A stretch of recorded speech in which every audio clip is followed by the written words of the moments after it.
This week's episode of the How to Film Weddings podcast is presented by Wedditor and Wonderlust Videos. Hello and welcome to this week's episode of the How to Film Weddings podcast, episode 2 in our series, Instagram is the best. Lots of great feedback, Nick, from week 1, but we'll get into that in a second. My co-host, partner in crime for the day, as always, the one and only Nick Miller. Nick, what's new? How's it going? I am good. I am well.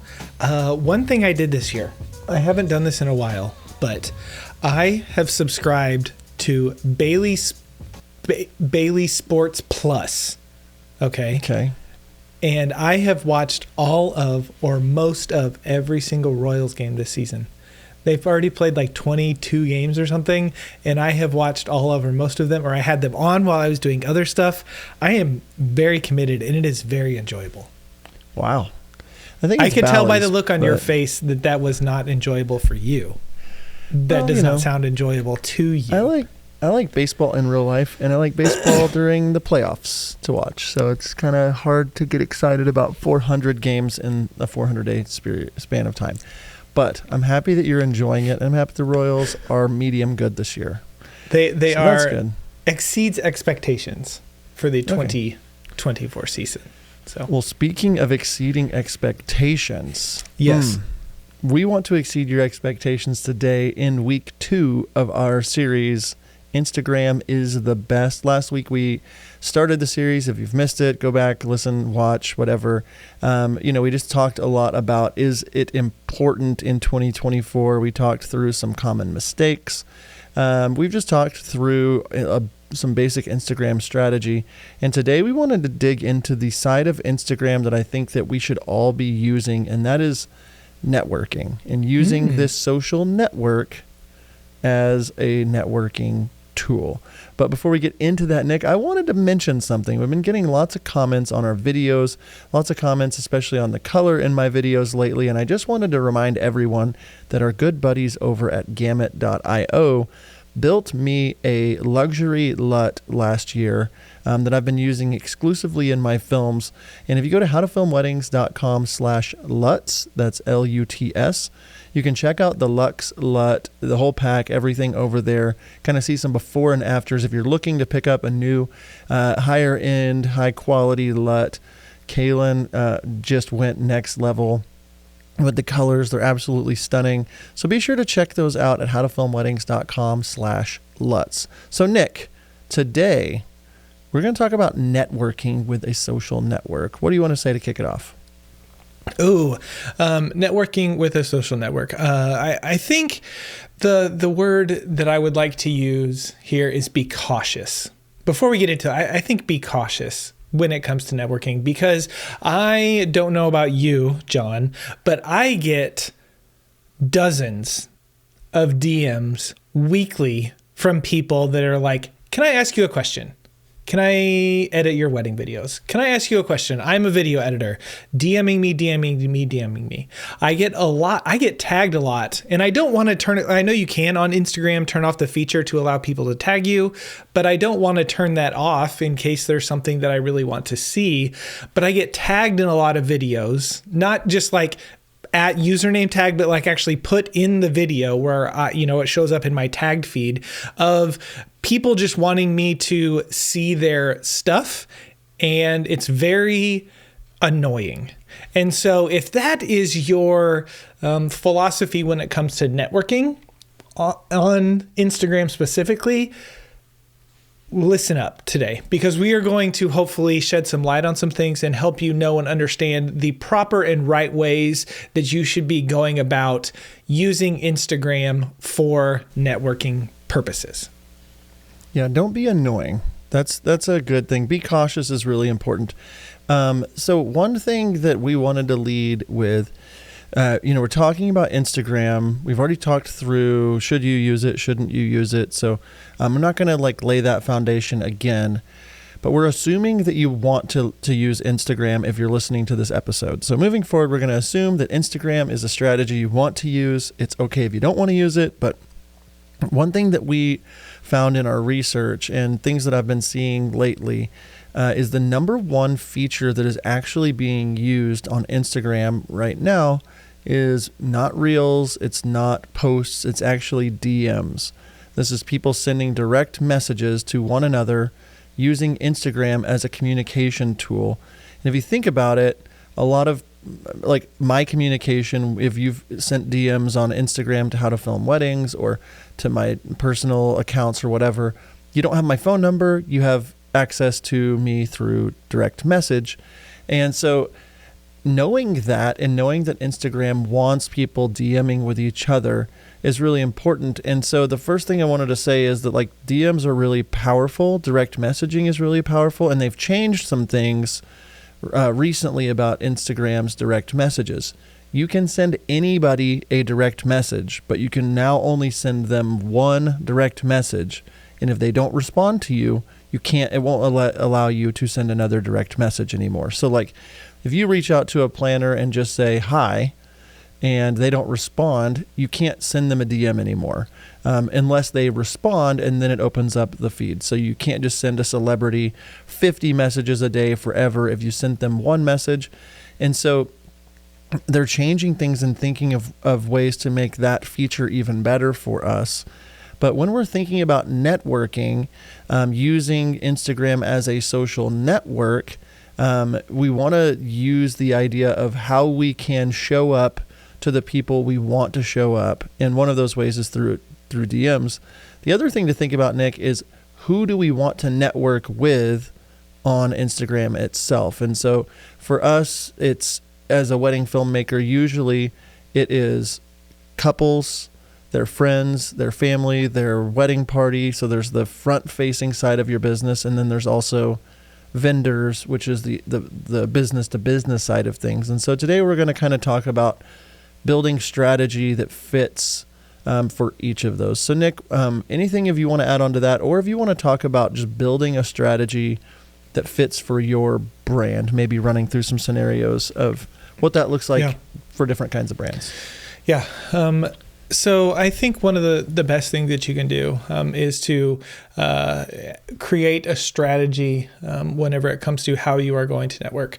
I know I have used Instagram a lot as a strategy for connecting with other vendors, specifically because my wife and I would do so many destination weddings. And so a majority of the time, whenever we would go to a wedding, we were working with people that we had never worked with before. We had never connected with before. And so one thing that I would always do specifically with the photographer and the planner before the wedding is I would, follow them and then send them a DM and just introduce myself. Now, most of the time, because I am working with them and we do have some sort of connection, they would respond and they say, so excited to meet with you, so excited to work with you, that kind of stuff. That is one tool that you can use it for. If you are not connecting with people, specifically if you've never met them before on Instagram before the wedding, before your event, that is something that you should highly consider start doing like right now, ASAP. One, it just shows them that you are active on the platform. Then maybe they can check out a little bit of your work. They can learn a little bit about you if they want to. I know every single time I reach out to a photographer, I'm going through and looking at some of their photos. If I go to a planner, I'm going through and look at some of their posts and stuff. And hopefully I can see a little bit what it is like to work with them or who they are. So that's number one strategy, I would say, is reaching out to vendors that there is some sort of connection with, right? I'm not just cold DMing and I'm not just reaching out to people that I would like to work with or anything like that. It's people that I have that connection with of the wedding. John, what do you have to add? Yeah, and I think it's just really important to build a strategy that fits your specific brand. If you are more outgoing and more personable, or if you're more mysterious, or if you're more luxury, or you're more adventurous, or whatever, building a strategy to fit your brand specifically. I think about, for me, I'm not just going to cold DM people. I'm going to build a strategy that might look like, if there's, a planner that I want to work with, we'll talk about that in a second, but like somebody like you said, Nick, with a connection, that's really huge. Like anyone that you're now connected to, like I'm about to work with a planner I've never worked with before. The bride said, this is who I hired. So I go in and I find them, I follow them, I like a few of their posts, and then I comment on a couple of them usually, and then send them a DM and say, just look through your work. It looks beautiful. I'm doing so-and-so's wedding, and I'm really excited. Just so you know, I'm a big team player. If you need anything from me, just let me know. And so that helps me to kind of introduce myself to people that I either know or want, like have some type of a connection with. And then the other side is, Nick, connecting and following vendors that you want to work with. What would your strategy be if you were wanting to work with a photographer or a planner, but you didn't know them quite yet? What are some things you would say? Yeah, I would follow them, and I would interact with their accounts. Now, I kind of think that if you're always heart eye emojing, a story, or, kind of just doing those reaction kind of things that you can do, you're not actually saying anything. And you're doing that on literally every one of your posts. I, again, kind of see that as more spammy. So what I would do is I would interact with their accounts, but not bombarding them, not overly sharing, not overly commenting, but just letting them know that I'm there and follow along with them, interesting tidbits or stories or ways that you're connected, maybe respond to a story that way, comment on their posts. Maybe it's all of them, maybe it's not, like their posts, that kind of thing. But again, I think the idea is to let them know that you're there, let them know your personality a little bit, but not overdoing it. Because one of the worst things that you can do is, you might be a great person to work with, but if you're too eager and you comment too much and you like too much and you're just kind of spamming their account, they might automatically write you off because of how you are interacting with them. So you're going to need to figure out that line, what that is, and how you can comment on their posts, how you can interact with their stories, how you can do all of that stuff to let them know that you are there and you are available and you are someone that might want to work with them, but also not overdoing it. And then after a while, they've seen that you comment, they respond to things, and then maybe they ask a question, and then you send them a DM and kind of open the door that way.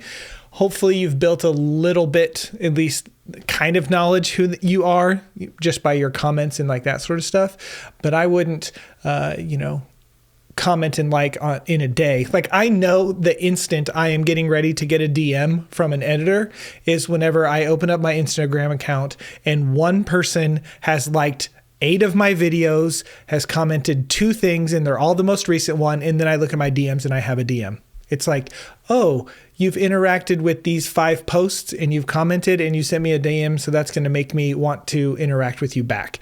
So again, try not to be spammy, try not to be annoying, but play more the slow game with them rather than, try to do everything in one movement. Yeah, one of the things that I think is like a hack for this would be using connectors to connect with people you don't know. Some type of connection. It could be the venue that they shot at. It could be a person they worked with. It could be a bride that they worked with. It could be whatever, but like, if I'm following, a luxury wedding filmmaker account and they share a reel and it's them and they've invited a planner as the collaborator, and I'm now aware of this planner, I might go to their profile and say, oh, this guy is a really great planner. I'm going to follow him. I'm going to like that. I'm going to comment on that video so they see that. And then maybe I now have a connection because I know that filmmaker, or I have a connection because I know that venue or whatever. And, just saying, hey, I just saw you worked with Wild Oak Films. They're good buddies of mine. I just saw that reel they posted. I just wanted to say it was awesome. Your work looks beautiful. That's it. If you're playing chess, not checkers, and you're saying, I just want people to become aware, sometimes you'll make that comment and they'll never respond back. You now follow them, so the next time you get online a couple days later, they've made another post. You could like it, you could comment. But there's nothing better than a connection through somebody else. And so it's much easier to say, I'm going to be working with you at this wedding, or I just did a wedding with that photographer, love him, love her. Something that makes them say, oh, this person is a real person and not just an internet bubble profile, whatever. And most of the time, you're not going to get long-lasting connections just from DMing people on Instagram and networking with them through Instagram. But there is something about using the tool alongside of a strategy for your business. Maybe it's you're going to see them in person at a wedding because you're working with a bride of theirs. Or maybe it's you see that they're going to be at that event speaking at WIPA Austin, and you live in Austin, Texas, and you see they're going to be speaking, and you send them a message and say, hey, I'm going to be at that event. Would love to connect while we're there. Can't wait to hear you speak. Now we're taking it to where we're getting to see each other, getting to know each other, getting to network with one another. And so if our strategy is we're using this tool to find people that we would want to work with, on the business to business side of things. And then if we're just using the tool itself to network really well with the people we've worked with and to work with and like stay front of mind with all these people, that is going to be really big for our brand. So I did a wedding in Houston a month ago, and since then I have kept track via DM. I have sent clips to them via text so they can use it for social media.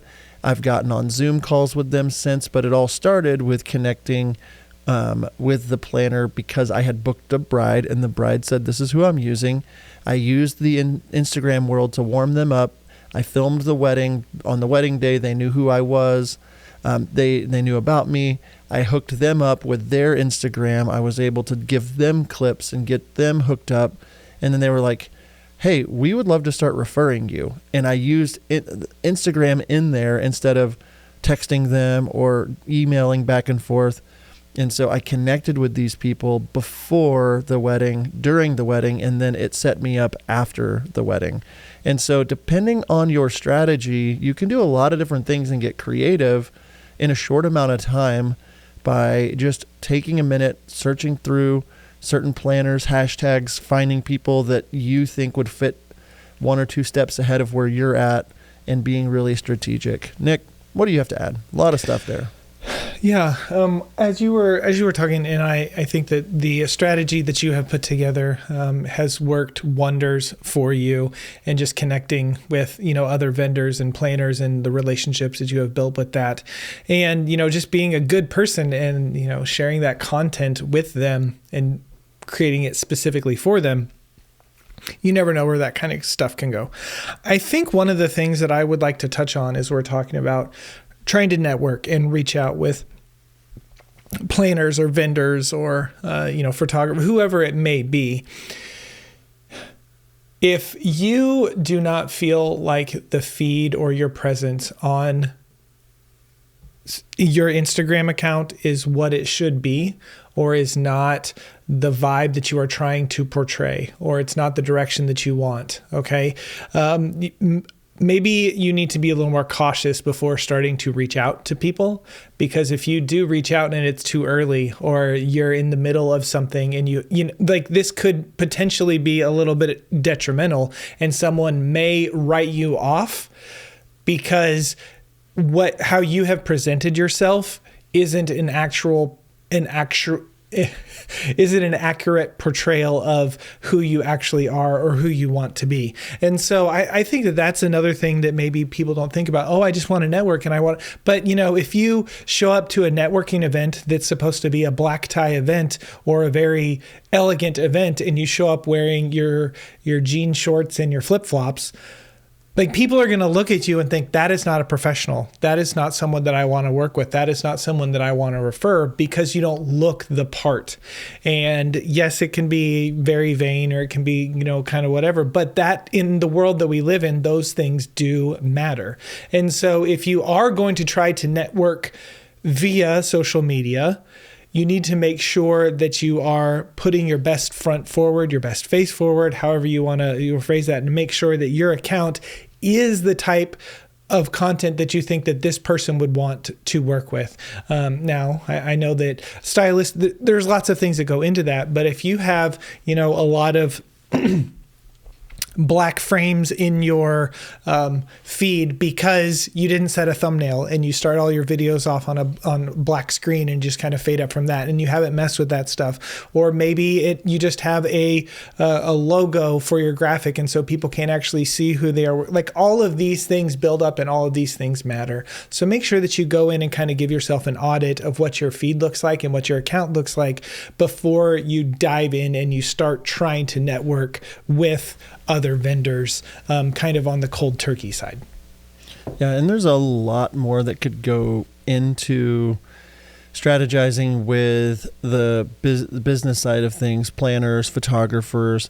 I mean, getting creative with this side of your business when it comes to networking is really important. And like Nick is saying, if you're jumping the gun, you're too eager, you're sending 400 messages in a day, that kind of thing, not so great. Maybe do some research on people in your area that you would want to work with. Go to their websites, learn about them, put together a list of 5 or 6 planners in your area that you would like to connect with, 5 or 6 photographers, maybe a couple of venues, and then figure out your strategy for how to connect with them in whichever way.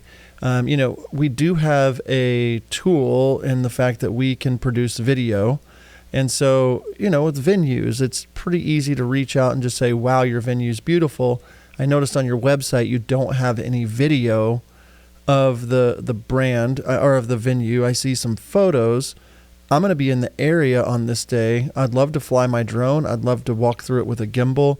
Would that be helpful to you? It's like, that might not be the first message, but that is a message. That is something you could do. And I can guarantee you, if you're providing them with killer clips or things like that, that's a great way to hook them up. It could also be you're going to shoot a wedding at a venue and you're like, oh, same kind of deal. I'm going to get there 30 minutes earlier than I'm supposed to. I'm going to do a drone tour around the outside of it. I'm going to get a bunch of clips of the day so I can put together something just for the venue. Like, it would be better to connect with 1 to 4 vendors a month than spending, one day doing 200 DMs and being like, networking doesn't work here for me. Networking is a long game always. And if you come across as needing something or wanting something or just being there to get something, then you're not going to get referred. And so this is the bridge between them knowing you exist at all to knowing you exist now to potentially getting in the same room with them during an event or some type of a networking event. And so using Instagram for the tool that it is to network can be super beneficial for your brand. Nick, before we move forward, I want to talk about howtofilmweddings.com/Instagram really fast. We have a free download over there. It's 10 Instagram prompts to grow your account. This is going to be prompts that are going to help you kind of get the ball rolling when it comes to Instagram. So check out howtofilmweddings.com/Instagram. You can see the previous episodes and a bunch of goodies over there. Nick, anything you want to add before we move on? Okay, so we just spent a lot of time talking about kind of the vendor side of thing and networking with people that way. And now let's kind of shift over into the client side of thing, the things that we're thinking about, networking with them and connecting with them. Before we get into this, in the similar vein, kind of what I brought up at the beginning about, having editors cold DM me and saying, hey, can I edit your wedding videos? Can I do that kind of stuff? I would not search hashtag engaged on Instagram. And then whenever you see any photos that have been posted in the past 2 months or stories or whatever in the past 2 months, and just say, hey, need a wedding videographer as a DM? Like, to me, that's the same thing. And that's kind of sketchy and kind of creepy in my opinion. So if that is not a strategy that I think that you should go about. So as we're talking about networking and connecting with potential clients, I would not go that way at all. Okay, so just wanted to throw that out there before we get into that. Now, whenever it comes to networking with potential clients or your clients, I think it's totally acceptable if someone that is not I know oftentimes I will get a follow on Instagram and then I will get an inquiry within 5 minutes of each other. That happens very often. And so if you were to follow them back and comment because they followed you first, I don't see that as an issue or that as a problem. But again, don't be spammy. Don't be creepy about it. The one thing that I am always doing is if a client does hire us and book us, I am immediately going to follow them on Instagram and I'm going to immediately start engaging with their content. Whether that's a little, a comment here, a comment there, replying to an Insta story, kind of knowing and understanding who they are. If I can see that, oftentimes it's the bride that I'm interacting with and following with, but if I see that the groom has an account as well, I am definitely going to follow him. Or if it's another bride or whoever it is, I'm following all of them that I can find on Instagram and letting them know that I exist, letting them know that I am there, and then trying to open up that door of communication. One of the most difficult things I think that we find as filmmakers is just that connection with our couples. Like that can be maybe not the most difficult thing, but I'm just saying that can be a barrier for a lot of people, is connecting with your couples. And so I know that following them on Instagram and knowing who they are personally or what they have going on in their life or whatever, like that is only going to help you with that. Follow your couples, engage with them, connect with them, do what you can before the wedding. If you see that sister is the maid of honor and she's, I'm so excited to be your maid of honor, maybe go ahead and follow her then rather than wait till the wedding day. But when it comes specifically to your couples, make sure you're following them, engaging with them. John, do you have anything to add to that? I know you do some cool stuff with the wedding party that I will let you talk on that. Yeah, thanks. I am a big fan of, if somebody reaches out to me on my inquiry form, it's like, what's your Instagram handle? Like, I'm trying to follow them, and I'm okay on the John Bunn Films account, like following an inquiry, even if they haven't booked me, and just staying in touch with them. They usually follow me back. And again, I'm thinking long term, maybe if this couple doesn't even book me, maybe they'll tell me about a friend sooner than later, or I don't know, if it's somebody that is a potential client, I don't think, for me, I like being able to follow them. And from the beginning, I'm letting them know I'm personally wanting to know their Instagram account. I'm wanting to follow along their story. Like Nick said, like commenting on things as we lead up to the wedding, interacting with DMs. You can set them as one of your favorites, and that's a little hack on Instagram, and only show your favorites on your feed so you can make sure that you see all of your couples or people like that you're wanting to follow. And then I am also, asking their planner, their photographer, their other vendors pretty early so I can connect, like we talked about in the first half of this episode. But one of the questionnaires that I do send out says, hey, tell me the Instagram tag for all your wedding party. I'd love to follow along.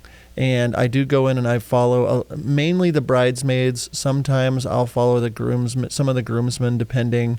But I know my ideal buyer is going to be a bride and her mom, typically. So I'm not wanting to weird a bunch of groomsmen out. Like, why is this guy following me?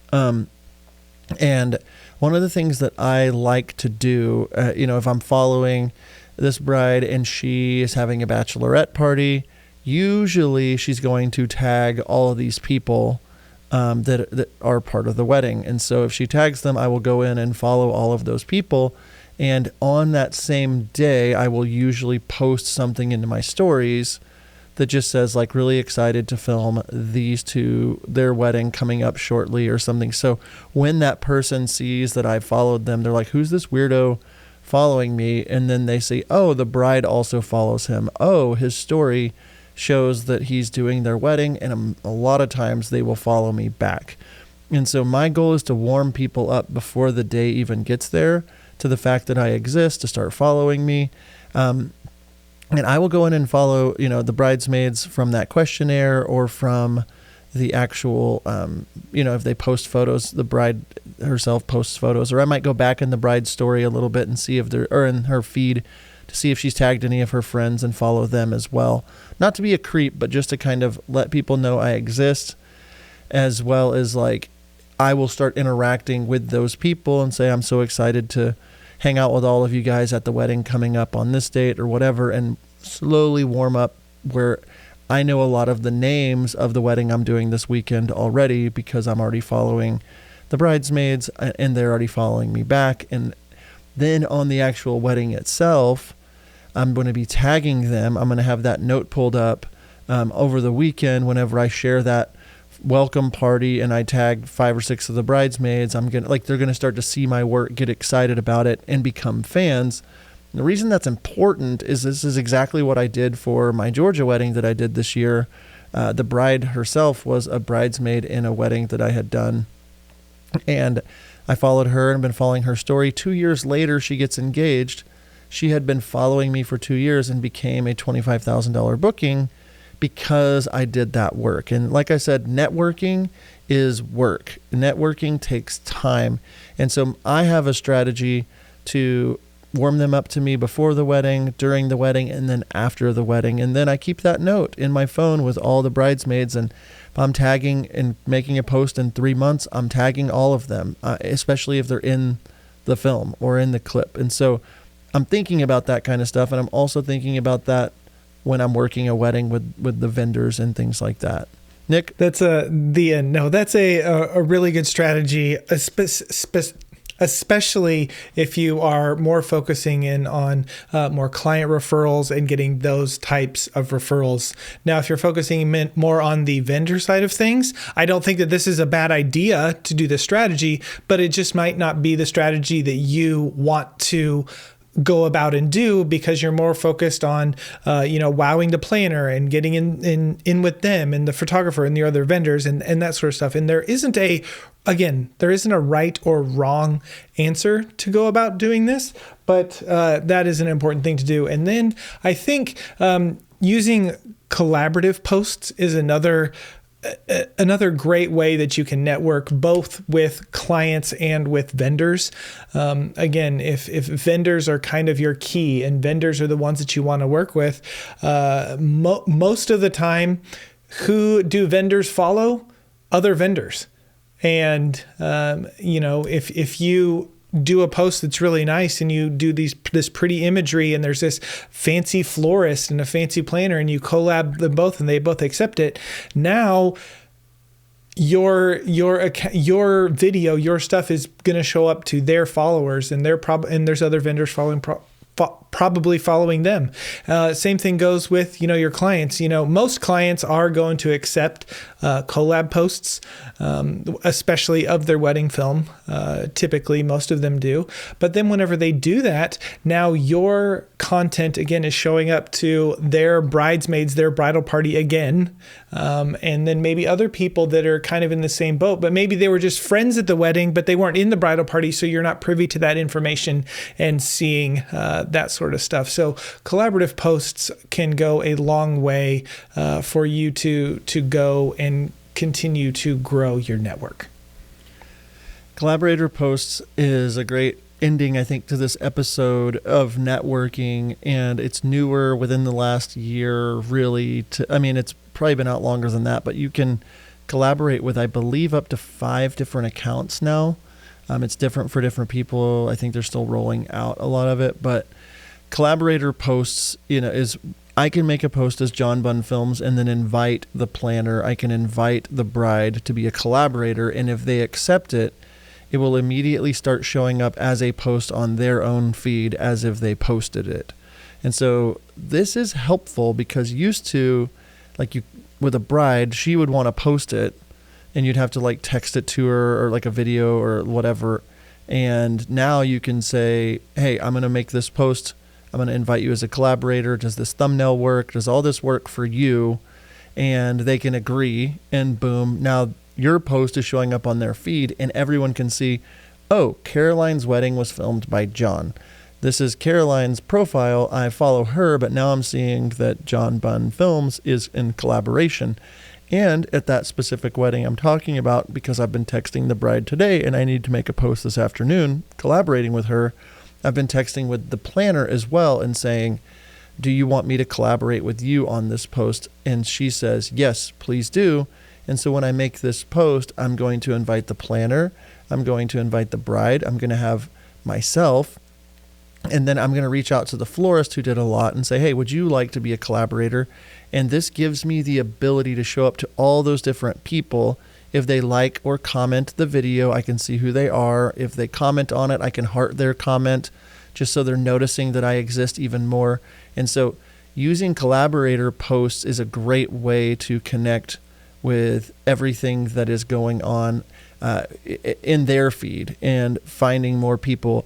And again, it's not just about how we can grow our audience, but if this is a planner that you liked working with and people follow her that are her brides or her grooms coming up, they might say, wow, that video that videographer made was great. Was he a good person? We're looking for a video.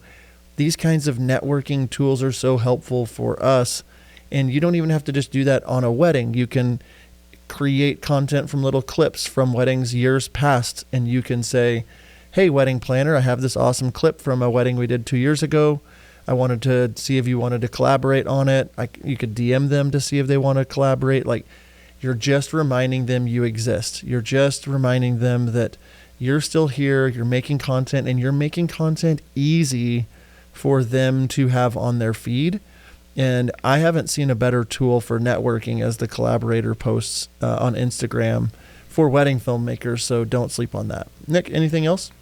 Yeah, definitely powerful. And the other thing with the collaborator posts, in case you don't know, you can only set that up whenever you are posting the video, and you cannot change it and you cannot update it. So it might be worth it for you to reach out to the planner or, ahead of time and see if they even want to be considered, if that's something that they would accept, or you might need to show them the video before they would accept, or something like that, because you only get 5 of them, so you want to make sure that they are used to their max potential, right? And so, and again, same with the other thing, don't spam, don't invite people to be collaborators, don't do all that, just because you can, doesn't mean that you should. So, John, I think this has been a good episode, kind of exploring the ways that you can network on this social networking tool, Instagram, and all the things about it. So hopefully this information has been helpful to those of you listening. Next week, we are going to dive into Instagram is the best for awareness, like getting people aware of who you are and what you do. Don't forget to go to howtofilmweddings.com/Instagram, and there you can download our 10 Instagram prompts to help grow your account. Thanks again to our sponsors for this podcast today, Wedditor and Wonderlust Videos. John, it has been a pleasure to hang out with you. Listeners, thank you for tuning in, and until next time, we will see ya. See ya.